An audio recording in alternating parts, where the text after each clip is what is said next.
Have you ever questioned whether the actions we take against spiritual teachings can come back to us in unexpected ways, or wondered if slandering or ridiculing sacred practices carries unseen consequences that unfold over time? Welcome back to our channel. Today's video delves into a profound and often overlooked teaching in Buddhism, the karmic consequences of disrespecting or destroying the Dharma. Through historical examples, doctrinal insight, and spiritual reflection, we'll explore how negative actions toward the teachings of the Buddha, whether through criticism, mockery, or actual destruction, can lead to deeply unfortunate results, both in this life and beyond. In the Buddhist view, karma is not simply a reward or punishment system, it is the natural unfolding of cause and effect. Just as planting a seed leads to a tree, every action rooted in thought and intention produces an outcome. And when the action touches something as sacred and potent as the Dharma, the ripple effects can be vast. Let us begin with a striking historical example. There once was a highly educated official named Q, known for his weight and disdain for religion. He openly mocked monks, ridiculed temples, and even lobbied to close down monasteries. His belief was that Buddhism weakened society by promoting superstition and passivity. At first, his life was successful. He climbed the ranks, gained wealth, and became famous for his sharp tongue. But over time, his health declined inexplicably. His children struggled with depression. His household, once proud, fell into disarray.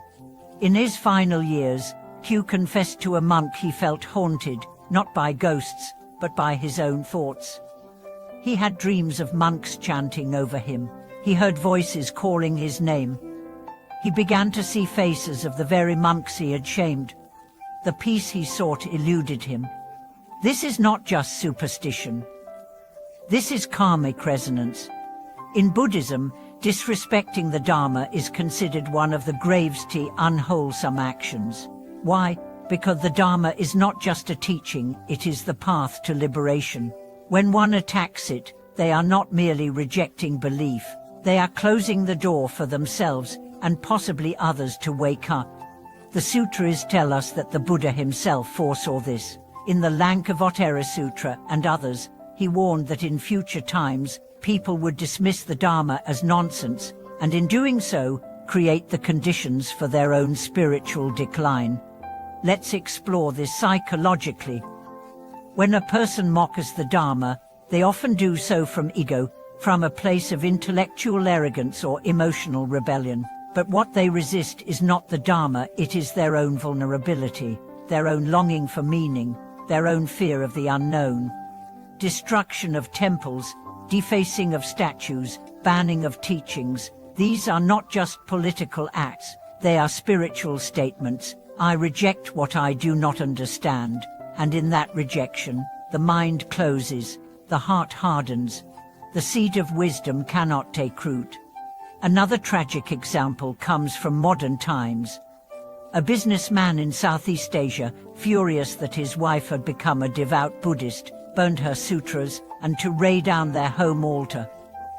He laughed as he did it, declaring that Buddha was a myth. Within months, he lost a major contract. His business collapsed. His wife left him. He was diagnosed with a rare illness that no doctor could explain. Eventually, he found himself at a monastery, not out of devotion, but desperation. There, an elderly monk did not scold him. He simply said, "The Dharma cannot be burned. But the fire you lit now burns inside you." The man wept. He began to chant, to sit, to bow. It was the beginning of repentance. This leads us to an essential truth: the Buddha does not punish, but the mind that turns against truth generates its own suffering.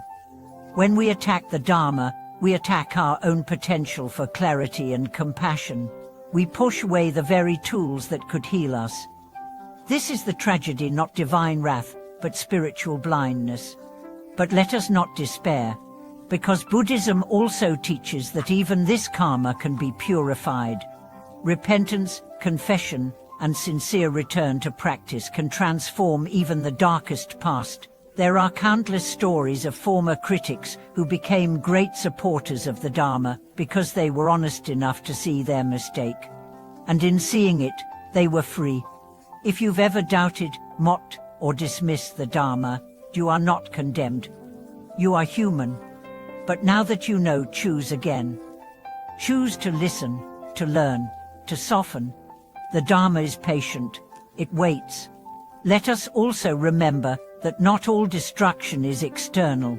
Sometimes we destroy the Dharma within ourselves by neglecting practice, by feeding ego, by giving in to anger, greed, or delusion. Every time we speak harshly, act selfishly, or chase distraction over discipline, we weaken the sacred within. But every time we meditate, chant, serve, or reflect, we rebuild the temple inside. So the question is not only, have I harmed the Dharma, but also, how can I protect and honor it? You can begin today.